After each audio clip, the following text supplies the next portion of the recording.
Hey, y'all. Normally there would be music playing, but I forgot to turn the music on. So let's just go. Calling up.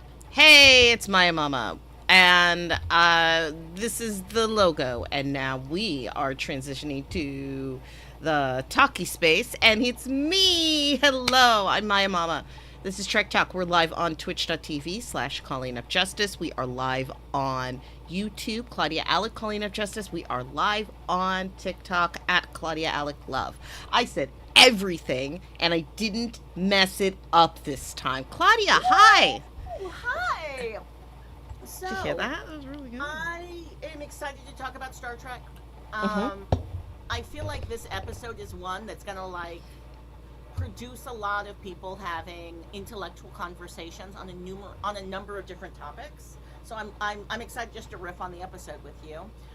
Also, this outfit, I wasn't feeling it until I was in a Star Trek universe, and then all of a sudden I was like, It what works. if a Wesley Crusher sweater is happening? Oh, I love my fashion choices. I had no idea. I didn't even It know. actually does look right. No. It looks. Like, can you see Wesley Crusher rocking a sweater, like with this fringe on the shoulders, like with this exact fringe? Anyway, Star Trek. A Hey, space friends, adventure. Talk about Star Trek and strange new worlds. Yes. So, how do we want to talk about it? Like, do we want to just start talking? Like, I know in previous episodes you've done a summary. I could try to do a summary right now. Oh. You want me to do a summary? Or you got one? I don't have a summary, but I do have a little thing. But it can be told after you do your thing. So All right, let's listen. So I'm going to do a summary of this week's episode. Do you have a photo from the episode? No. All right, then I'm just going to talk off the top of my head. Yes. In this week's episode, La'an is our central character and has a very special mission to test for the very first time. Can a holodeck work on a spaceship? And you know the best way to test something is when the ship is doing something very, very dangerous, where if there's any mistake, everybody on the ship gets killed. That's how you test stuff. You go hard. So that's what they did. Oh my gosh, that's brilliant, Maya. I made sure I was in the holodeck. That's Yeah, amazing. like, That's amazing. that you're Holodeck. wrong. Holodeck. Because here's the thing. So anyway, so for the rest of the episode, she picks a story, which is a mystery story. It actually kind of reminds me of Picard's choices and also Data's choices. They love a mystery in the holodeck. They love to do a mystery. Is it propaganda? I don't know, but they love a mystery. And so she's playing a detective, and La'an's playing a detective. And then there's also this subplot, right, where in the previous episode, La'an and Spock were dancing. So in the first scene, we see that Spock has decided to continue doing dancing as part of his, exercises every morning. He's like, I might as well do this. So she joins him in a dance, and they talk about some stuff. Later on in the holodeck, there's Spock. What you doing here, Spock? Wasn't expecting you. Spock's like, I decided to be here. Like a robot. Science. And For he's like, science "Oh, reasons. okay." And so she's like, great, so you'll be here with me, whatever. Scotty's not going to be into it, though, because he's feeling really insecure. So the other subplot is that Scotty, for some reason, is by himself in engineering. What the F? Why are there no other engineering staff, people? How does this make sense on planet Earth? I don't know. I know you're going to explain it to me. I'm giving the summary. So, basically, he's by himself, and he's moving keys, and he's doing stuff, and he's fucking it up. He's messing it up. So he's just like, oh my God, let me just run up the stairs and be like, yo, Uhura, like in the hallway. In a way where I'm like, I feel like everyone could obviously see that Uhura got up from their desk and walked over to the hallway and was like, what do you need, Scotty? Like, it would have been right behind you. There's nothing the matter. There's nothing wrong. But what if hypothetically Right I was behind you. destroying everything and gonna ruin everything? What would you do? And I feel like, again, we'll get into it. I shouldn't do color commentary. So, Uhura helps him out on the DL, I guess, but also not on the DL because everybody effing knew, and he gets called out at the end by number one. Number one's like, yo, Una's like, we have a lot of people on this ship. Maybe ask for help next time? Yeah, why? So of course the holodeck does what holodecks do and makes the entire ship go, and then they almost crash, but then they don't because La'an solves the mystery. Because the mystery was, spoiler alert, Spock was not Spock. Spock was a computer program. You know how he's always being accused of acting like a damn computer program? Now he actually was. It was a hollow Spock. And I have trouble believing that old school, old-fashioned holodeck technology could be that good. But I'm letting it go. I'm letting it go. In the end... Temple Cold War. In the end, La'an and Spock are she meets up with Spock to be like, yo, there was a fake you in there. But then, like, they're vibing? And they kiss? Wait, what? They kiss? Spock is a Mac. What is Spock doing kissing everybody? Spock be kissing people. 2 people. No, He's kissed... 3, at least. Oh, at least 3. Yeah, that's everybody. And that's everybody. I'm just saying, we were under the impression that he had no, or at least I was under the impression that he had an arranged marriage with some lady he never met. He meets her for the first time when he's in Ponfar. He fights Kirk and gets a space divorce. And then that's how because that's what happens, right? Doesn't he fight Kirk? I thought he fights Kirk. No, you're right. It's just that I was never under the impression that Spock didn't know her. Oh, just that yeah, he had no relationship with T'Pring. I was fully under the impression that maybe they'd met once or twice, but like not that they had been doing it on a regular basis. Like entwined. Yeah, because we've always been told Vulcans only have sex during Ponfar. I feel like that's what we was always told until later Star Trek. We were not told that. The information was inferred. It was inferred because for some reason people think that if you don't feel emotions, if you suppress emotions, that also means that you suppress your sex drive, which is not necessarily the case.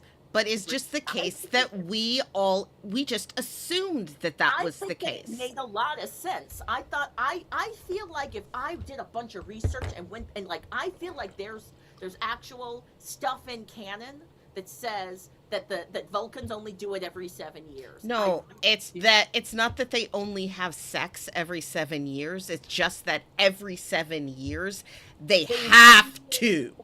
Really want to have sex. Right.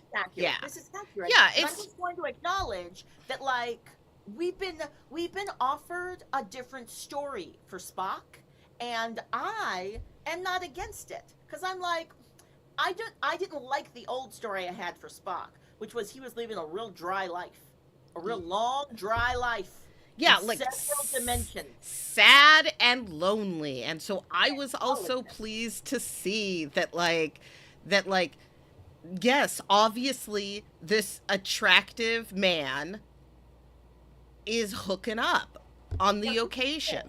Here's the thing. There's an episode of TOS where Spock goes down to a planet and like for some marries reason, some lady. Well, like there's doors to time travel and shit. And so he gets sent back in time. And the way time travel works, only on this episode, is that your body goes back to how people were during that time period. So because in the far, far olden days, Vulcans had no control of their emotions, Spock goes through the tunnel and is suddenly like, he's a primitive Vulcan. I have feelings. And then he has like this amazing like relationship with this chick, and it's really like it's intense, it's beautiful, but it can't last because he's got to go back to the future where he doesn't feel. He's got to go back and he lets you know that. And weirdly enough, there's a Voyager episode that kind of repeats all of the same emotional beats with Tuvok, where Tuvok gets stranded on a planet, but like in that one, she just really likes him,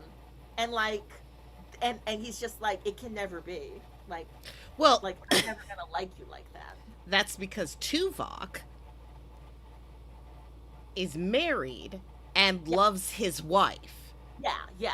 Like he Like, actually what loves his wife. a No, relationship goal. really, like, cause like he couldn't even pawn far. Yes. Oh my God, he could not pawn far without her. They had to make a hollow her so he could pawn And he far. was like, I don't know if this is gonna work because like I like my wife and I know this is not my actual wife. But like spoiler alert, it worked. It worked out. They worked it out. It worked out. Uh Spoiler alert, Tuvok survived. Take that as you will. Now, a couple of things I wanted to talk about in this episode. So, first off, yes, we're doing like a Dixon Hill, Sherlock Holmes type of episode. We do also get some weird sort of line where Spock is talking about how his ancestor is Sir Arthur Conan Doyle, which is a What the callback. hell was Hold on, that? hold on. That's a callback from one of the movies, 5 or 6, where Yeah. he says that his ancestor is Sherlock Holmes. Um, Okay, so in Star Trek the movie, like four or five or five, six. It's like five or five or six. six. Yeah. Okay. He just drops. Oh yeah, one of my ancestors was Sherlock. He says, like my ancestor Sherlock Holmes always says, da da da da da da da. And it was just supposed to be like just a dumb joke. But then somebody who wrote this episode decided, I'm going to fix that and make it so that it wasn't a joke or a throwaway line. Word. And make it so that Amanda Grayson, his human mother, is related to Sir Arthur Conan Doyle. So that was A lot of stuff happened in this episode. So we've not only like hardcore established that Spock has had, like, we already knew that Spock's had several partners, but we also now know that Spock is related to Sir Arthur Conan Doyle. whatever. That's what I said. When I heard that line, I went, "Oh, I see what you did."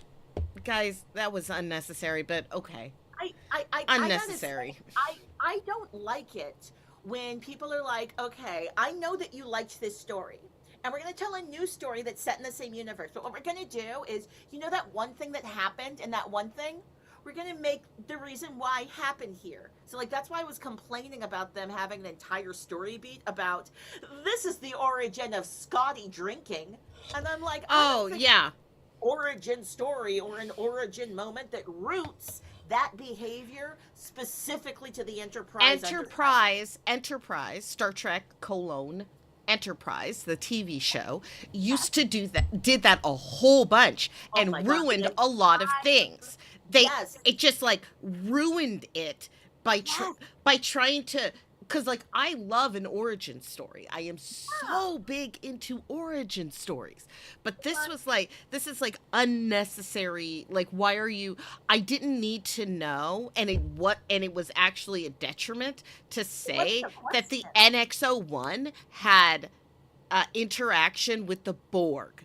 That's a detriment horrible. to canon. It weakened Well, actually, it a little Maya, bit. I did watch a YouTube video that this man did a logic brain thing where he Mhm. made it work. He was like, okay, It's fine. but actually this is what happened is it's a time loop. It's a time loop with the Borg where the well, anyway, it's an hour and a half YouTube I'll video. watch it. I'll watch. I- You know I like those too. I But, really love yeah, those. I feel like you'll enjoy it because it So- actually made sense to me. I was like, oh yeah, the Borg on planet Earth, the Borg out in outer space, the time travel shenanigans. It actually all makes sense if you think of it like he did. So, I didn't take pictures, but I will. Okay, no. First off, there was just a line that La'an said that I immediately caught Yeah. when she was programming the computer. She said, "Find a mystery that I will find challenging," and I was like. And I was Referencing- like, you just dated it, and I really like that you did I that, like and that it was too. really perfect. I also like that, yeah, and that like it worked, and it wasn't too much. It was just like a little like a governor to you. Now, I want to go over our characters, the characters in the characters. Really quick, all of the holodeck characters look like people on the ship because those were the Those are the faces only that they scans have. they have. Yeah, They those just are the faces they took and bodies they they took have. scans from people who have been that were in the transporter buffers. So that's how they could make such true to Right. life characters. Wink, And wink, and then they adjusted them. Like, I gotta say, I loved the paunch, the little belly that Christopher Pike had. yes. Oh my gosh, that was an awesome belly and like the curly hair. I was like, oh, this is giving 1970s TV mystery shows, and I'm here for it. I love it. Like real and television writer. Real television Yeah. writer. So we start with the characters of oh, there's also a thing that I saw that said that Laon's outfit is supposed to be like kind of Carmen Sandiego with her red hat. She was totally Carmen Sandiego. Oh, I like that. Yeah. Now we have TK Bellows, who is played by Christopher Pike, who is supposed to be played like a sort of Gene Roddenberry kind That of was like character. a cartoon weird Gene Roddenberry. Yeah, like, which, here's the thing. I think that Gene Roddenberry would actually like the character of TK Bellows. I think you're right. Yeah. Yeah, I think you're right. Now, and then we have and TK Bellows is the person who wrote, created, and was the writer creator of the show a Space Adventure Hour. Then we had Sunny Lupino, who is named after the actress Ida Lupino, who is the only woman to direct an episode of The Twilight Zone. That's a bit of trivia that I looked up because I wanted to know who Ida Lupino was. But she is obviously based off of Lucille Ball. That is Lucille Ball. Yes. And although here's the thing, I feel like they were being really light touch because they were like, okay, we're gonna give you red hair, we're gonna style you a little like an older Lucille Ball. So like I saw like Lucille Ball immediately from that era with the dress. It's there. yes, and that she's an ex-model actress, which, I mean, so is Rebecca Romaine, who played that. Also, just want to say, hair, way better. Yes. Way better in this episode. Both the wig, both in the red wig that she wore as Sunny Lupino, and also in the episode as a whole as Una. So much better. This last episode, I think we'll just call it an anomaly. She was just trying a new style out. It didn't work. We have all done that. We have all done that, and we don't judge people for the rest of their lives based off of an incorrect guess. Now, the murder victim of this is Sunny Lupino's ex-husband, who is based off of Desi Arnaz. But barely, because he's barely there and he's just the victim. We have Maxwell Saint, who is played by Paul Wesley, who does the most delightful. Oh my lord! Fucking delightful. And I was right to say that he is my favorite Kirk because he did such a good William Shatner, like just a respectful. A send-up. Well, I don't know I don't feel like it was respectful, Maya. I don't think it was respectful at all. I think that there are several former members of that show that are like, yeah, that's awesome. More of that. Like, I think George Takei was watching this episode being like, no, do you know why I think it was respectful? Because I think that William Shatner was a fuck ton worse than Maxwell Saint, and I'm just saying. So that's why I say it was respectful, because they made him a jerk. But William Shatner, in many points and periods of time when he was on Star Trek, was a bully. Yep. And a jerk and a monster a little bit. So like, I just say that like Maxwell Saint was self-absorbed and selfish. but I love. Oh, go ahead. but he was like the scamp with like a heart of gold type of thing, which I still like. But like, I love Paul That he Wesley. was, I love that he was obsessed with. He was like the theater because that was William I'm Shatner. acting. Story. Yes, like that was William Shatner's entire thing. Like he had gotten a bunch of attention for playing Shakespeare on Broadway, and he was like, okay, all those choices I made for that Broadway stage, I'm gonna make for this small camera, and and because it's set in outer space, you go with it, and you're like, yeah, He's that's totally how a human playing being to the talks. back of the room, because when you do theater, you play to the back of the room. So you need to Yes. make sure that everybody sees Exactly. everything. And there are like you underline moments for the audience because if you Mm, don't mm, underline it, the people in the back rows don't hear it or understand it, which is mhm. why you add an extra pause before the thing that you need them to hear, which is why William Shatner sounds weird because he's elongating vowels for no fucking good reason. A real And that's not character. how he talks. I also appreciated that's not how he talks, and that's also not how Maxwell Saint talked as a normal person. That's just how he acted.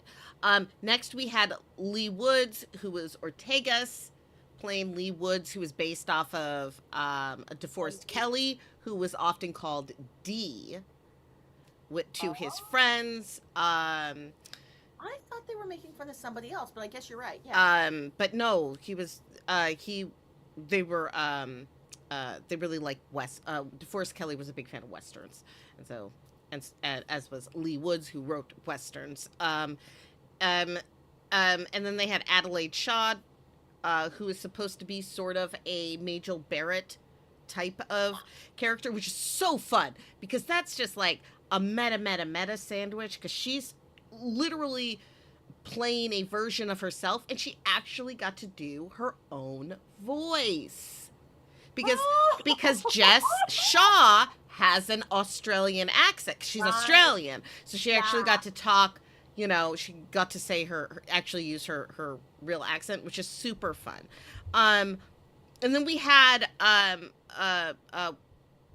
Mbanga, who was playing Anthony McBow. Anthony McBow, I was just like, I like how they called him Mick Bowie, Yeah, Mick because Bowie, because he's supposed as to be like Mick Jagger and Bowie. He's a rock musician or well, something. like as a joke, because they're like, yeah, we get who you are, and that was like very I funny and cute. I didn't get it enough. I kind of wish they turned up the volume. I wish he had made some larger But choices see, with the rock musician character. yes, because he was also like a not because actually they.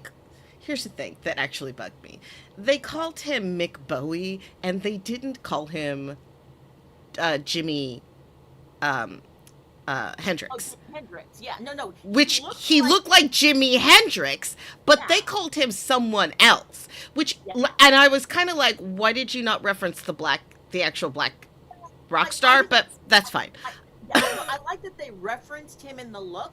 I agree. It might have been nice to have him called like McBowie Hendrix or Hendrix. It would have been better if his name was Or Hendrix. Jimmy McBowie or something like that. Yeah, I agree. Jimmy McBowie. That's what they should have made fun of him and called him Jimmy McBowie. Anyway, we had Celia Rose Gooding Uhura, who also played Joni Gloss, the agent, Yeah. who was like I went everyone's all around agent, this. who was I went everyone's, all over like the outfits. caftans and Oh my god. and I love the Oh, hair, and I loved oh, her all hair. of it. Really, really, really great, fun, How, how like is she everybody's agent? How's that work? it Have you happens. thought about that? Not often. You don't often have everybody on the show having the same agent. When they all have the same agent, they can do some cool colluding cooperative stuff. Usually it's several agents. And So then yeah, another person gets paid, which is what William Shatner did to everyone. yeah. So like, I loved this episode. I loved seeing that Spock does get it. that he does Literally. get it. Well, because like, Can get it. We already knew he could, that he was physically capable. no, but that he does. I appreciate, Does. yeah, and I appreciate the I appreciate adding these elements to round out certain character, like races, to round out and normalize Vulcans. Like, Vulcans are people, right? And he's half human. It makes no sense. It makes no sense that anyone on a ship for this length of time would just hang out with no, like people in close quarters hook up all the But- time. It happens. But on Star Trek, though, Yes, on Star like Trek. this, though, because I'll say this: usually we get one male character is pursuing female character in a way that feels creepy and inappropriate. Then one male character and one female character get together, only them, and they get married.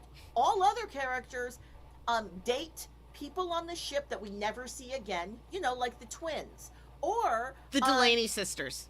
the Delaney sisters, thank you. They have names. Or, I don't know what they are.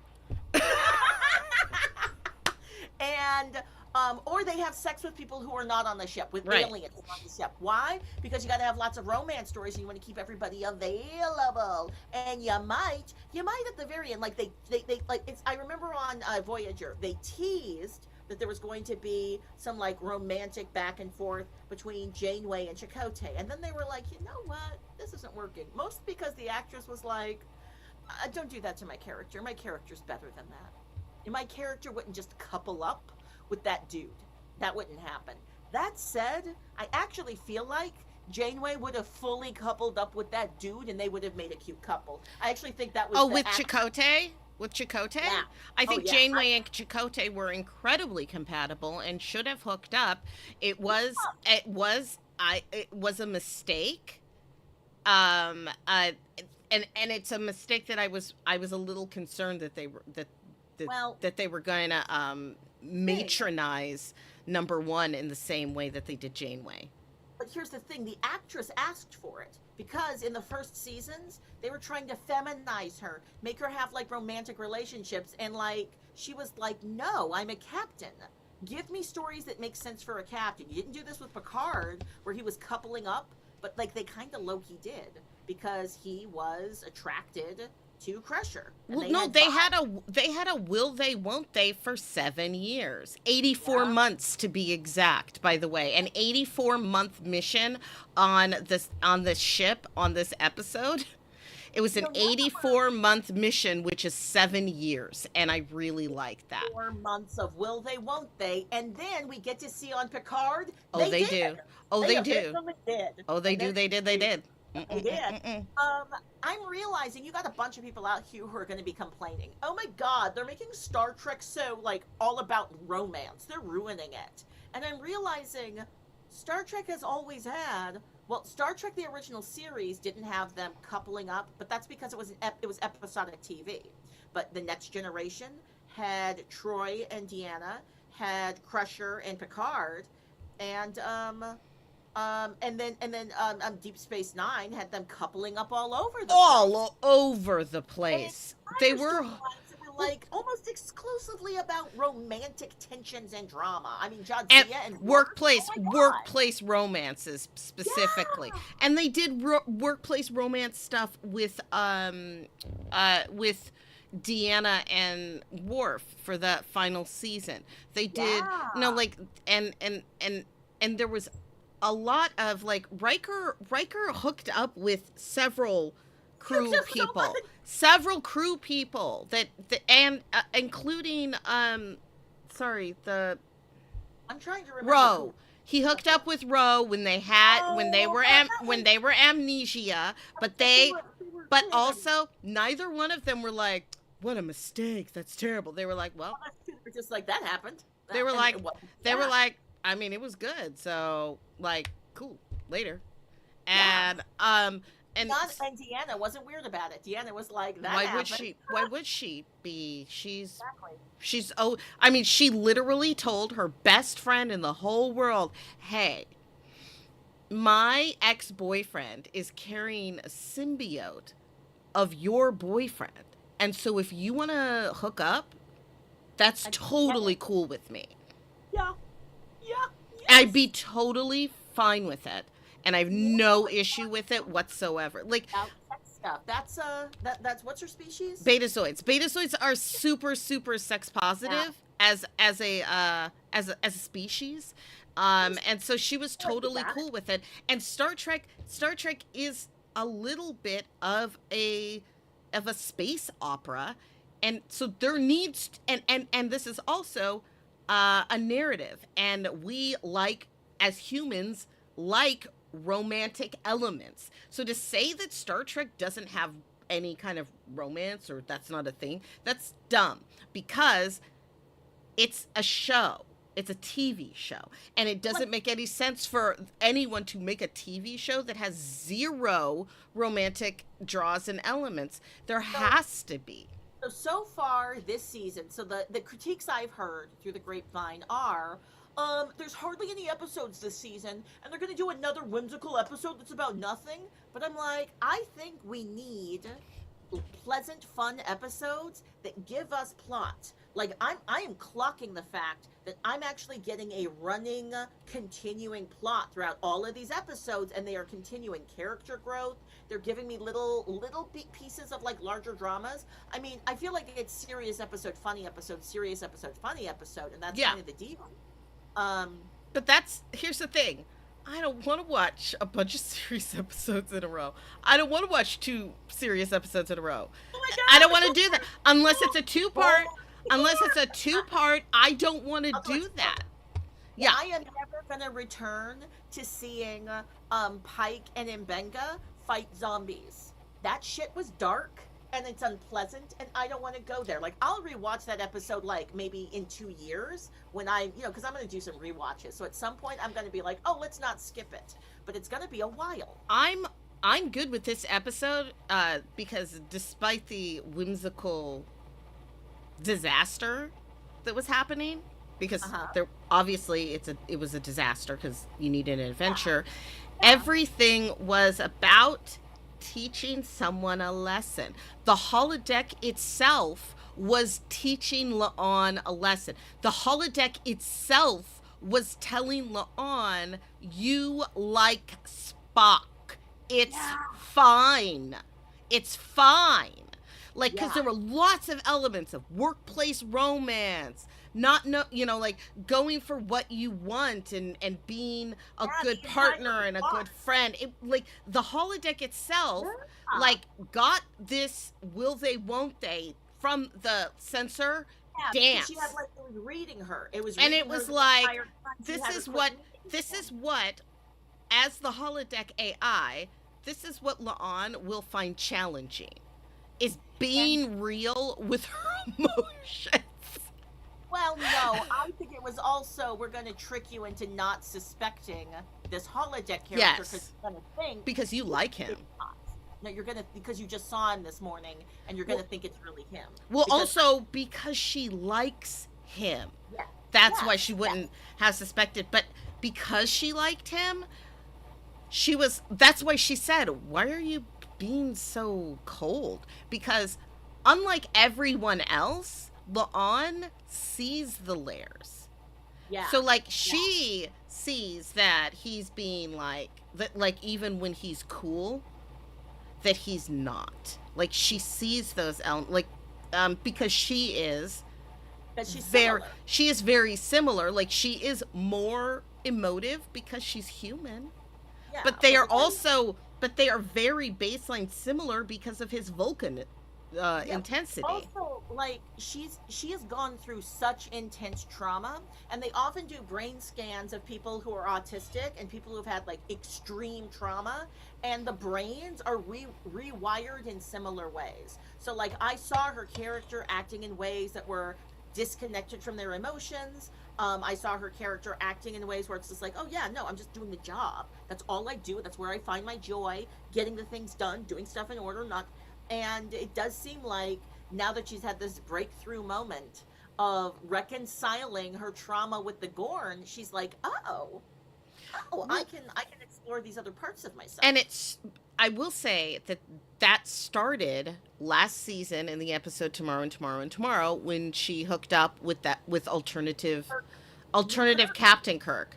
was it Alt Kirk? What was it? It was Was there Kirk, and then there because was. we couldn't use the word alt because no, but it was I was making a joke with Coke, and I yeah, just said New Kirk. Oh, because we had we had Kirk Classic and New Kirk. that's what it was. Yes, it was Kirk, Kirk Classic, and New Kirk. Um, So she hooked up with New Kirk and had sort of like an emotional awakening yeah, because she had this because she had never really like gelled with someone like that and out herself. allowed herself to feel open and yes he like it was a an awful way to lose him and but and and then she's brave and talks to the other Kirk, real Kirk, and is like, "Hey, Kirk, Kirk, I yeah. might I might be vibing with you." And Kirk's like, "Yo, I'm vibing with you too, but I got a baby mama." And then I was like, "Cannon, But Cannon, you're not she supposed to know about your baby mama." I appreciated though that she broke protocol and said, "Yo, so I hooked up with a time variant of you." Yeah, yeah. And we had a very intense emotional relationship and then he passed away and so that's why there's she's like so like I outside of that am also kind of like I'm outside of that, but also this. And he was like, yo, I acknowledge that you broke protocol to let me know that. And that is totally cool and actually very reasonable because I'm a nice guy. But also, I have a very complicated relationship with my baby mama. And then she was like, oh, cool, cool. Yeah. And no, this is what I liked is that she was like, oh, Jesus Christ. Because, like, that's the risk, y'all. That's the risk when you confess to someone is that they say no. And Mm. so she like took that and was like, cool.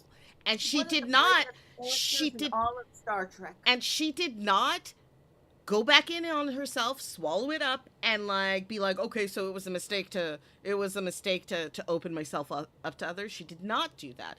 In fact, she was like, okay, that didn't kill me. Mm-hmm. I can keep going. And then and then she just yeah, she kept going, she kept growing, Here's, moving on and dancing. The yeah. dancing security Here's, officer here's the thing. doesn't work like She's one of the characters that's like, 2 weeks away from retirement because she's not a character in any other Star Trek yeah, stuff. And I'm like, oh no, are you gonna hook up with Spock and then like that's why Spock doesn't have long-term relationships? Is could be. this what we're gonna find out? Could be. I'm excited to find out. I like them as a couple. I think it's interesting and it's weird. It took me having this conversation to be like, hey, wait a second. All of the other Star Treks are obsessed with romance too. What, like, making a big deal out of Spock hooking up with La'an? It's totally aligned with canon, and I don't think it's a problem. I think this is Star Trek all over. It's 100% Star Trek, and I like how I like the how it adds to because it's a past show. Strange New Worlds is a past show, so like I like how it adds to the canon, and I don't think it actually interferes with anything. We don't know what's gonna happen with La'an. We don't know if it's gonna be a sad thing or if she's just gonna like leave. Like it might be an amicable, like this was a lot of fun, but I have this thing and you have this thing. It might be that. It Also, probably won't because we it's TV and we love them and I think that I like them together. also, I don't believe that La'an would have this intense relationship with the people on the ship and then never be around for any of those future significant moments that we see in Star Trek in the Star Trek movies. I go, oh, La'an not being in any of these Star Trek movies makes me go, she must not make it to the future. Well, no, I don't. I disagree Okay. because I would just say that La'an was somewhere else. Spock's funeral was on the ship at Planet Genesis, at the temporary Planet Genesis. No one No, else was there. Like no, no one else was there. like, but His he was known to be back, though. People knew Spock was back and around. Like, I mean, sure. like the huge stuff with the Kittimer Accords and all that stuff in like Star Trek Six, like the final movie. Like I'm like, oh, I just feel like she would be around for some of that stuff Oh well, unless something happened to her. I just assumed that she left Starfleet. That they're gonna find a reason for her because she's either going to leave Starfleet or die. It's one or the other because she can't No? be in Starfleet because you're right because she Okay. would have at least been in it during the Kittimer Accords in that part she would have at least just been like I mean not like it is also so Spock that like I am wondering like I love how I like the secretive nature of Spock's life Are you because about to like suggest that he's been on the DL with her for all of them? Like we didn't see it because she was like, "Hey, baby, no, I don't need to go there. You go do your thing with Spock. I mean, you go do your thing with Kirk." No, he's feeling middle aged. He needs glasses. Go camping with him. Figure his shit out. I'll see you later.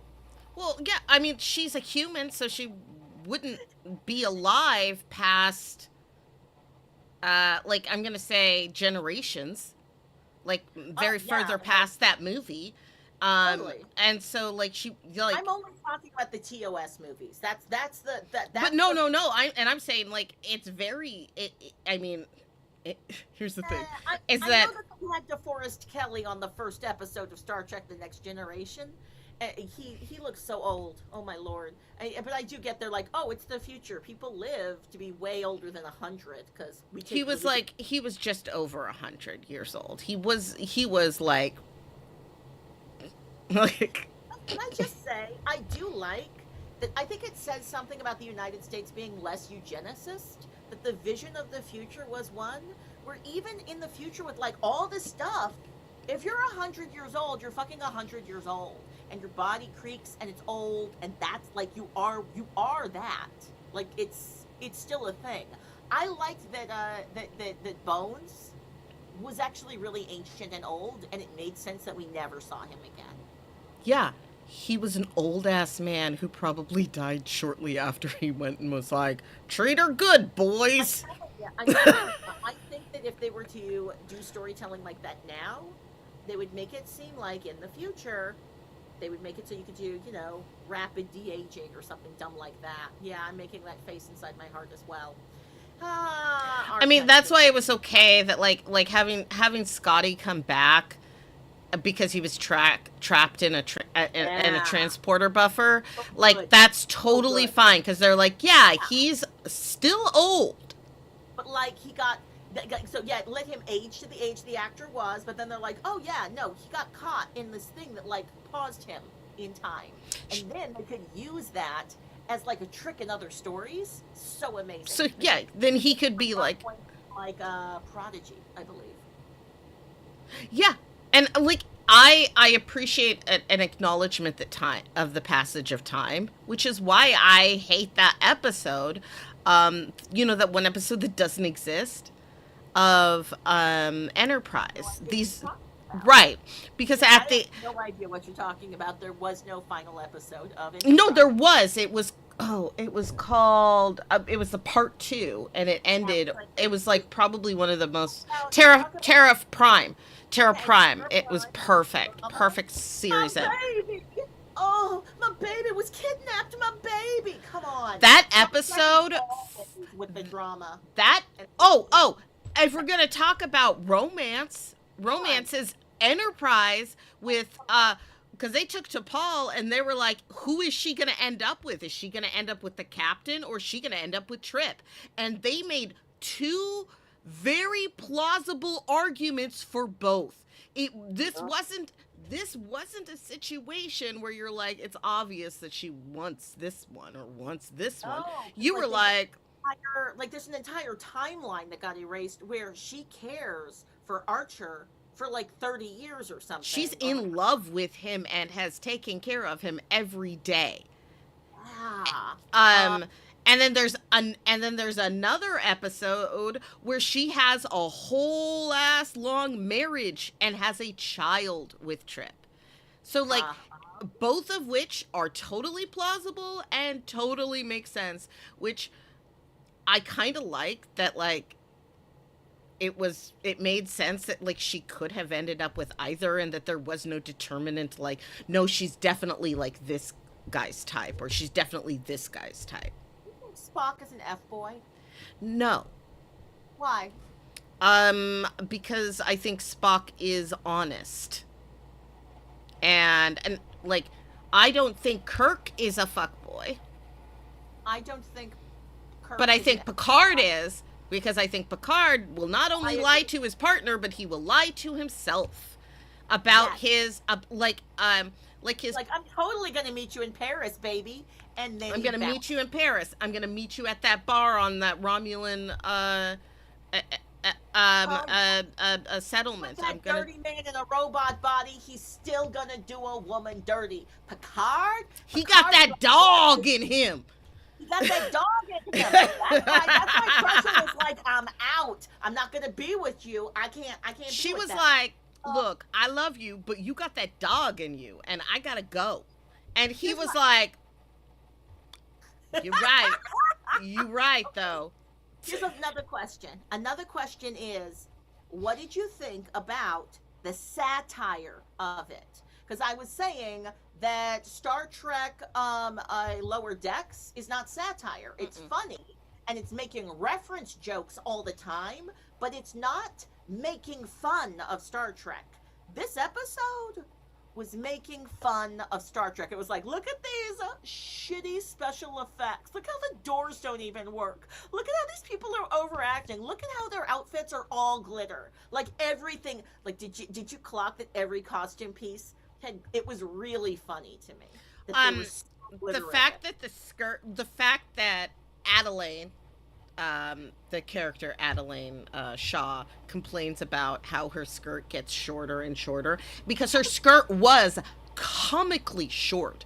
It was something that I noted, and I was like, I mean, it's cute. It's cute.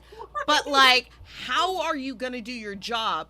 Like, I liked how she was like, she bent over weird because it's like she couldn't really bend over because then her ass would be fully out. So she's like doing weird, like, Jess, Jess Bush. What's her Jess name? Bush, yes, Jess Bush was making very intentional like body choices, um, as playing an actress who is over sexualized, and like just the commentary of that people cared more about who she was hooking up with, who she could possibly be hooking up with, than like the fact that she was a trained actress and a very good actress at that, which is actually a very wonderful little bit of a at Rachel Barrett, who was a very good actress, and the only thing people, for the most part, for many years, cared about is the fact that she hooked up with Gene Roddenberry and got hired for Star Trek. Yeah, it's That's really- those two things, because she fell in love with a guy and married him and he gave her a job, and then that became who she was. Just Yep. I agree. but I enjoyed them actually making a point to put a little bit of that on to the character.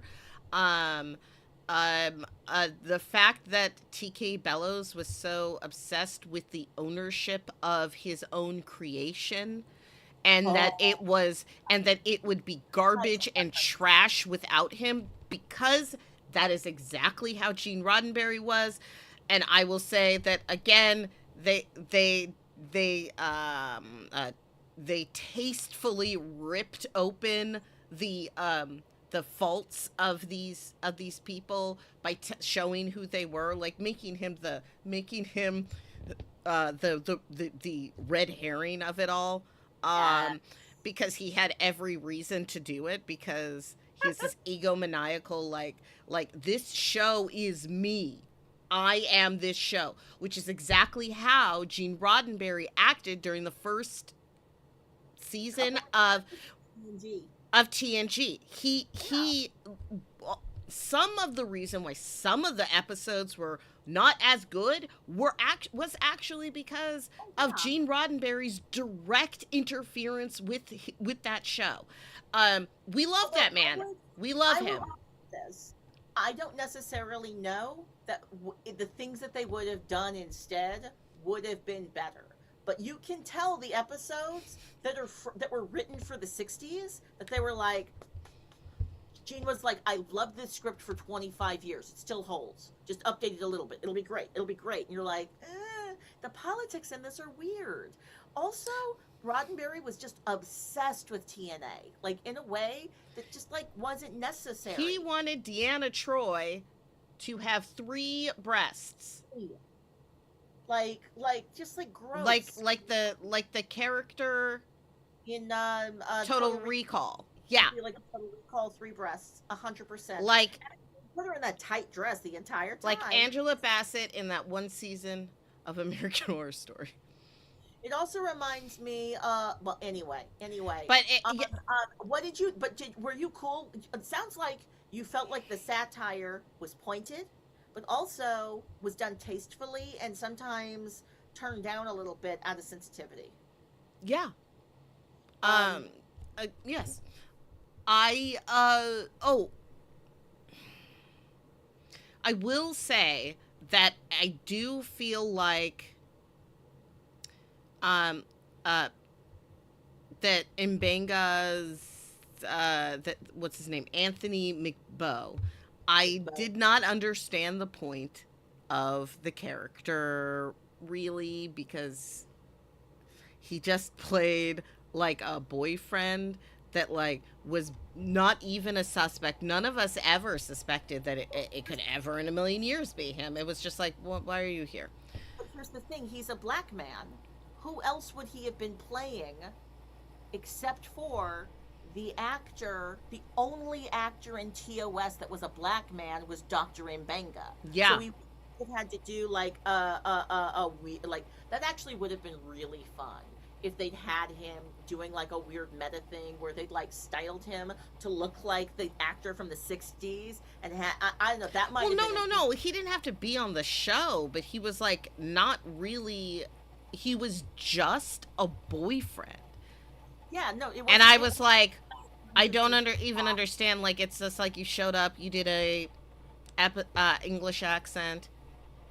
Let's be real. I don't disagree. I don't disagree. It was okay. It was fine. It was fine. The episode was full camp. And yes. So you went with it. So you're like, okay. It's funny as hell. It's entertaining. Yes. Then my only regret is that the actor didn't make bigger choices. Because I was like, oh, I kind of feel like these holodeck characters, you've got room to go big and it's funny. And I could see all the actors trying to find the pocket that isn't too big, but is ridiculously silly. What I really appreciated about this episode is that Strange New Worlds is written for a genre-savvy audience. It's written for you and I who have watched every single Star Trek there ever was, and it is also written for people who just showed up. So, like, this episode is like, no, TOS shit, it's terrible. Don't even worry about it. Watch this and enjoy it. And for us, we were like, oh, I see that reference. Oh, man. And, like, I keep wanting to go back to TOS and rewatch episodes after these Strange New Worlds. I don't know what episodes I want to rewatch after this one. Maybe that one where Kirk becomes a woman. So good, so good. Maybe you can watch the episode, The Practical Joker, which is the original... the origin of the rec room, the recreational room. That I like how I enjoy how Pike called it a recreational room, and Una was like, or holodeck, which actually makes more sense. And he's like, and they're like, Yeah. I just liked how, and I also liked how at the end, La'an was like, I mean, it was fun, but this is not, this technology isn't ready yet. It does not work right. And And then and Scotty was Scotty's like, like, he's gonna have like a separate power system. He'll be which is fine. what they do.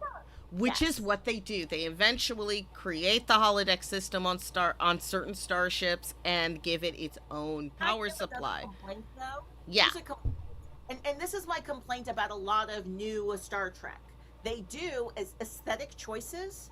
They don't reference the technical limitations that were chosen in previous Star Treks. So in TNG, in that first episode, we see Wesley fucking around with Data in the holodeck, and he throws a rock at the wall, and it bounces off, and that goes, oh yeah, there's a barrier to this. And then we never experience that really again. Like, I think there's like in the first 2 seasons of TNG, they're really like thinking of the holodeck as having limitations. And I think that's what keeps it interesting. When it becomes a room where anything can ever happen at any time, it suddenly isn't awesome. And one of the canon reasons why the holodeck is so fucking awesome on the Enterprise is because of the binars. So, like, I found these characters, yes, non-binary, just like autistic tweaking aliens who are just like, we're just gonna steer a ship because we got to steer a planet. I love them. I love the binars. So yeah, I just was like, oh, this episode, I feel like I would have liked it more if they had just put some limitations on how amazing and expansive and wonderful the holodeck could be, since it's not that much. It's not like that in TNG initially. Well, it's not like that in, well, eventually though, the Enterprise does figure out how to get the rec room to work, right? Because of so the holodeck is already working, but it's got limitations and weirdness that you can aesthetically see, where it's like, oh yeah, this wall stops, and we're not, you don't anyway. um the binars did something, like when they tweaked the Enterprise to make Melody. Was that the woman that Riker fell in love with? I think her name was, no, it wasn't Melody, it was Minuet. Minuet. it was Minuet. Come on, us Star Trek nerds. I can't believe we just remembered that. I love us. Just I pulled love that us. out of the ether. I was like, what's that? I had the wrong name and you got it for me. And that's why we have to do this show together. When our Star Trek powers combine, we can have a full opinion on Star Trek. So, yeah, I lost my train of thought. But basically, I'm saying the binars are the ones that, like, Minuet was the first time a holodeck character felt really, really real, like a person. There was something special about it. But that was temporary, because after the binars disconnected from the Enterprise computer, Riker went back. He went back to the thing to find Minuet, and she was not Minuet anymore. So I will say that, like, I think that it's like 100 years later, and technology just got better. I don't think it was specifically the binars. But my issue is the technology looked like it was the very top tier best, and I'm wishing that they had nerfed it just a little bit so that narratively we go, yeah, it has some place to grow. I would have appreciated them making it maybe a little less advanced and awesome. Uh but in Star Trek the Animated Series, which only takes place like maybe 15 years later, they have the recreational room, which is the holodeck. And it is exactly like a holodeck. Yes. Yes. I'm going to have to return, because I thought that the recreational room in the animated series was like, it's one room and like there's more limitations to it. There, A long time since I watched the animated they series. can like, it's just like it creates, but also, I will, I keep unfortunately having to push this canonical point, and that is, Canonical. no, I mean, yes, you're right, canonical. This point of the temporal Cold War has Right. changed and improved technology. It bumped up technological growth. Things Yes, you're happen. correct. Things happen like sooner and bigger because of people accidentally dropping technology throughout time. It's just something that kept You are happening and has happened. And so, like, I'm gonna say that the holodeck being really, really good makes sense. It also makes sense that the Enterprise computers, as improved as they are, still cannot handle having a holodeck on the ship. Word. So they put like a less advanced holodeck on there. A rec Okay. room, a recreational room. Okay. Okay. So they have a recreational room in that episode where they, like, it's the episode where there's like a bunch of, it's the one where you see the shirt that says Kirk is a jerk. That's the episode. I don't, but there's like some being that's like playing tricks on everyone, and then there's use of the recreational room, and that is the first hint that there is a room that creates any kind of thing, and we don't ever see anything like that again until Encounter at Farpoint, which granted is literally the next show, but still. Would you recommend this episode for people to watch? Yeah. Will you be rewatching this episode yourself? Yeah, it was fun, and I really like, I if you had told me episode 1-1 of this show, La'an and Spock, I'd be like, What? But yeah. but I see that how they interact together, and I see that they are friends first and foremost, in a very deep and fundamental way that makes their relationship make more sense, even if it's not like a serious, like, end game relationship.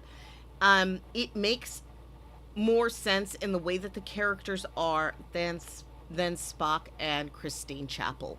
Spock and Chris, they are a very, very, because I think that perhaps what Spock learned is that he cannot just love a person like us, la la la la la. Like, he can't do that. That is not, like, that is too much, and that it's okay to be logical and have feelings for someone. And I think that is a thing that he and La'an are navigating. And also, I want the two of them to be happy and to find happiness, because it really, really made me sad that, when Newkirk passed, that made me really sad. And then when Kirk said no and rejected her, that made me sad too, because I was like, oh no, honey. And I like seeing Spock with someone that makes sense to him, that compliments him, and works well. Like that Spock can get it. I've always known that Spock can get it. I've always believed and felt very deeply in my heart that Spock can get it. Right. As a child, I would have arguments with people. Faith-based. Yeah. I would have arguments with people because they would say, Spock can't get it, Kirk can get it. Kirk gets it all the time. Spock can't get it. It's weird that you want Spock to get it. It's weird that you want to get it with Spock. And I was like, if I'm going to choose a character, Spock's my boy. Everyone wanted to push me on to George Takei. I think I understood that Sulu swung a different way, even through the screen. He wasn't for me. I low-key have always been an Uhura fan. Like, not the target audience type of situation. I personally would love to, I wish that the Uhura and Spock of it all could take place because I loved Nichelle Nichols' chemistry with Leonard Nimoy. They spark delightfully on screen all the time. Yes, but in this show, Yeah, and I in agree. this day and Doesn't make age, sense. in this show and in this day and age, it would have been inappropriate because Uhura is in her 20s and Spock is and just I mean she started as a Oh my God, cadet. I never She thought started about as a that. cadet. She's in her like early 20s and Spock is in his 50s, 60s. Yeah, And- like in the Kelvin universe, that romance never made sense because how are they in school at the same? They're not the same age. Well, no. In the Kelvin verse, he is a it's He's like a teenager. He's a no, young he's not. He's older than her. He's still older than her. He's an officer. He's still an officer, and she's a cadet. It's still an Oh, it's an no. inappropriate. It's most likely. Well, no, I wouldn't say it's necessarily an inappropriate relationship because they are both because Kelvin Uhura and Kelvin Spock are both very by the book people. So I don't think that either of them would She's have a an grown inappropriate adult. relationship in Yeah, that universe, but there's an age gap and there is a power dynamic between those two that Yeah. that still exist in the Prime universe, but are not. It's just not what Spock sees in Uhura and what Uhura sees in Spock is a lifelong friend, is family.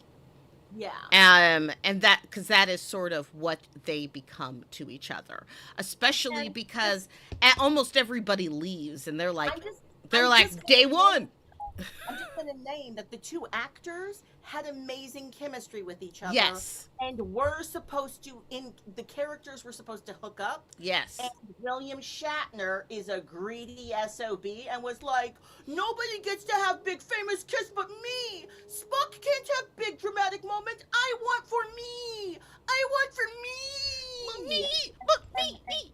And that's why we really, really love the portrayal that was sending him up. I enjoyed this episode. Maiamama, thank you so much for talking to me about this episode. I wish I had a holodeck. Also, did you notice that our holodecks are different? Wait, maybe our holodecks are the same. I don't know. actually. Let's move. Just, No, it's different. Oh wait, no, it's the same. no, yeah, because like I've been like this the entire time, and there's been like a red thing, 'Cause- and I've been seeing the green thing, but I'm now realizing we're in the same holodeck. Yeah, because we are those holodeck girls. I don't know. Holodeck girls. I ain't no holodeck girl. I ain't no I am. holodeck girl. The Enterprise can't handle the power. All right, so thank you so much for doing Trek Talk, Maiamama. This was awesome. I really liked it. Oh, this within seconds of this episode beginning, I was absolutely activated to have this conversation. I really, really like this. I like how everyone is developed and growing, and I myself personally, I am excited to see where La'an and Spock are going. One thing that I want to say that I didn't really like is that why did you say that you let Ortegas go back to work early?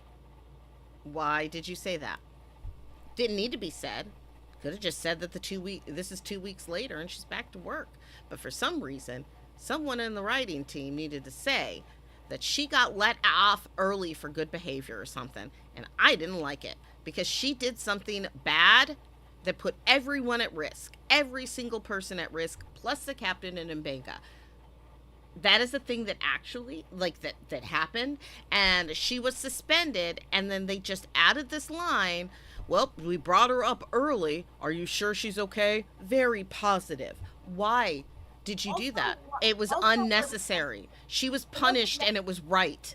But also, it wasn't necessary to have her character come back this episode. The actress was getting to play the fake Lapita character, whoever the fake Bones, the lead character. Lee Woods. Yeah. Like Lee Woods, like DeForest Kelly, DeForest, Lee Woods. DeForest, Lee Woods. Oh my God. And they called her got it. Yeah.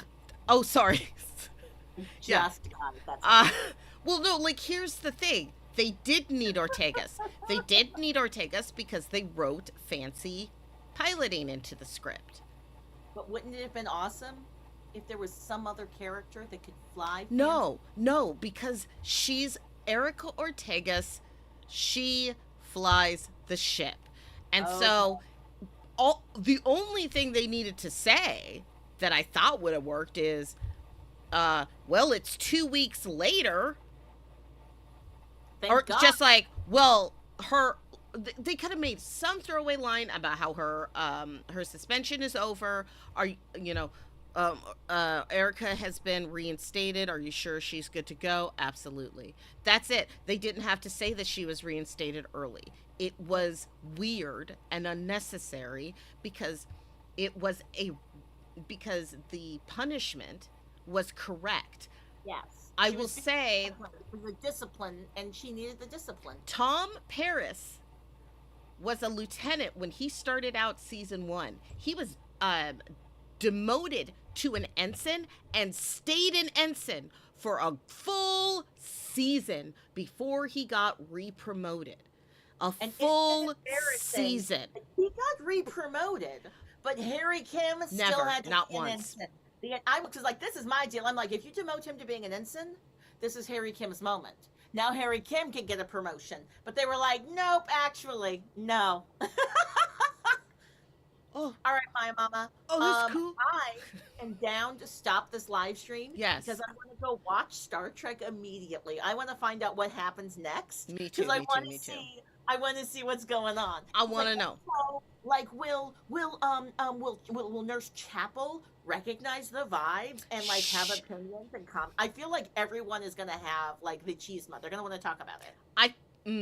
We'll talk about it next week because we will be Okay. back next Thursday, 4 p.m. Pacific time here on twitch.tv/CallingUpJustice, here on YouTube, Claudia Alick Calling Up Justice, and on TikTok at Claudia Alick Love. See, I did mess it up one time, but that's okay. We did it.